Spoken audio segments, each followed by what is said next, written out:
देश में क्या डरा के रखा हो यार तुम लोगों ने, क्या हाल बना दिया देश का तुम लोगों ने। इसी के लिए आजादी की लड़ाई लड़ी थी। और अभी राहुल गांधी की सदस्यता तुम लोगों ने समाप्त कर दी। राहुल गांधी की सदस्यता समाप्त कर दी इन लोगों ने।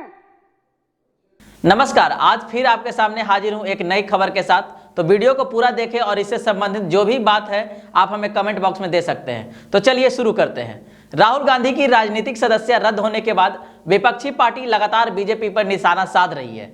इस विषय पर कांग्रेस तो बीजेपी को खड़ी खोटी सुना ही रही है। उसके बाद पश्चिम बंगाल की मुख्यमंत्री ममता बनर्जी भी बीजेपी को आड़े हाथ लिया है और इन्होंने भी कई मजेदार बात बीजेपी को कही है। लेकिन सबसे मजेदार और बीजेपी को चुभने वाला बात दिल्ली के मुख्यमंत्री और आम आदमी पार्टी के मुखिया अरविंद केजरीवाल ने विधानसभा में सुनाई, जिसमें उन्होंने नरेंद्र मोदी को सबसे कम पढ़े लिखे नेता कहकर संबोधित किया।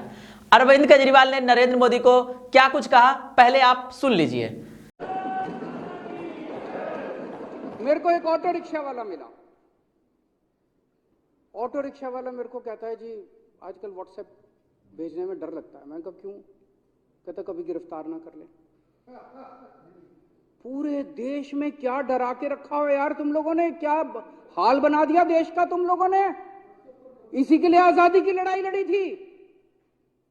और अभी राहुल गांधी की सदस्यता तुम लोगों ने समाप्त कर दी।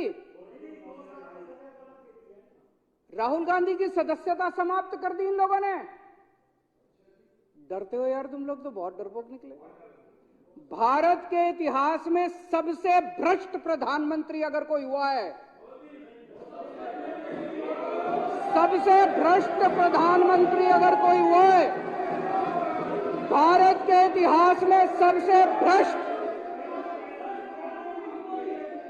भारत के इतिहास में सबसे कम पढ़ा लिखा प्रधानमंत्री अगर हुआ है, मैं नहीं समझता आजाद भारत में कोई 12वीं पास प्रधानमंत्री हुआ है। उनसे सरकार चलती नहीं है। अहंकार उनका 7वें आसमान के ऊपर है। सवेरे से शाम तक इसको जेल भेजो, इसकी सदस्यता रद्द करो, इसको जेल भेजो, बस सवेरे से शाम तक यही चलता रहता है। बैठिए प्लीज, बैठिए। मैं आज महाजन जी, बीजेपी के सारे लोगों को मैं अपील करना चाहता हूं, नरेंद्र मोदी जी के नेतृत्व के अंदर आज पूरे देश को तबाह करने की कोशिश की जा रही है। जो लोग देश को तबाह करना चाहते हैं बीजेपी में रहो, और जो लोग देश को बचाना चाहते हैं आज बीजेपी छोड़ दो। अध्यक्ष महोदय, मैं इस प्रस्ताव का समर्थन करता हूं। बैठिए बैठिए प्लीज, प्लीज।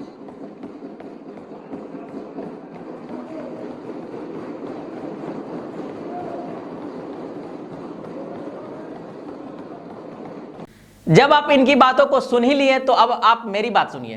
तकनीकी रूप से राहुल गांधी के 8 साल तक राजनीतिक वनवास पर जाने की खबर के बाद दिल्ली के सीएम अरविंद केजरीवाल ने पीएम मोदी पर सीधे निशाना साधने के कई मायने निकाले जा रहे हैं। केजरीवाल ने दिल्ली विधानसभा में जिस तरह से तल्ख और तख्त शब्दों का इस्तेमाल पीएम के लिए किया है, उससे ऐसा लग रहा है कि इस मौके को लपकने की कोशिश कर रहे हैं। जिस तरह से केजरीवाल ने आज सदन में पीएम मोदी पर हमला बोला है और उन्हें कम पढ़ा लिखा बताया है, उसे साफ लग रहा है कि वह हाथ आए इस मौके को लपकने की कोशिश में लगे हुए हैं। ममता बनर्जी से लेकर के चंद्रशेखर राव तक 2024 के लिए पीएम कैंडिडेट के लिए दावा ठोक रहे हैं। मौजूदा राजनीतिक घटनाक्रम के बाद केजरीवाल भी ऐसा लग रहा है कि दावा ठोकने की कोशिश में है।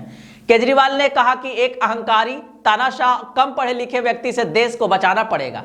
लोकसभा की सदस्यता से राहुल गांधी को बर्खास्त कायराना है। केजरीवाल ने तो कहा कि वह राहुल के खिलाफ जजमेंट से सहमत भी नहीं है। केजरीवाल ने कहा कि देश में सभी डरे हुए हैं, अब लोगों को खड़ा होना पड़ेगा।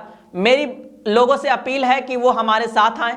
जाहिर है देश बचाने की बात के साथ दिल्ली के सीएम बड़ा सियासी संदेश भी दे रहे हैं। केजरीवाल अगर शुरुआती दिनों की राजनीति को छोड़ दे तो पीएम मोदी पर सीधा हमला करने से बचते रहे थे, लेकिन अब केजरीवाल के निशाने पर सीधे सीधे पीएम मोदी हैं। पीएम मोदी पर बड़ा हमला करके केजरीवाल बीजेपी विरोधी वोटों पर नजरें गड़ा रहे हैं। उन्हें मालूम है कि विपक्ष में गलतफहमी की स्थिति में जो तेज भागने वाले पर सबकी नजर होगी। अरविंद केजरीवाल पीएम मोदी पर सीधा साधा हमला करते हुए कहा कि तुम लोगों ने क्या हाल बना दिया है देश का। अभी राहुल गांधी की सदस्यता समाप्त कर दी इन लोगों ने। डरते हो यार तुम लोग, बहुत डरपोक निकले। भारत के इतिहास में सबसे भ्रष्ट, सबसे कम पढ़ा लिखा प्रधानमंत्री अगर कोई हुआ है तो वो पीएम मोदी है। उनसे सरकार चलती नहीं है, अहंकार उनका 7वें आसमान पर है। सुबह से शाम तक किसको जेल भेजे, किसकी सदस्यता रद्द करे, बस सवेरे से शाम तक यही चलता रहता है। मैं बीजेपी के सारे लोगों से अपील करना चाहता हूं कि नरेंद्र मोदी के नेतृत्व में आज देश को तबाह करने की कोशिश हो रही है। जो देश को बचाना चाहते हैं वो बीजेपी छोड़ दे। आज की वीडियो में बस इतना ही। मिलते हैं बहुत जल्द एक और नई वीडियो के साथ। तब तक के लिए बने रहे प्राइम लाइव के साथ। धन्यवाद।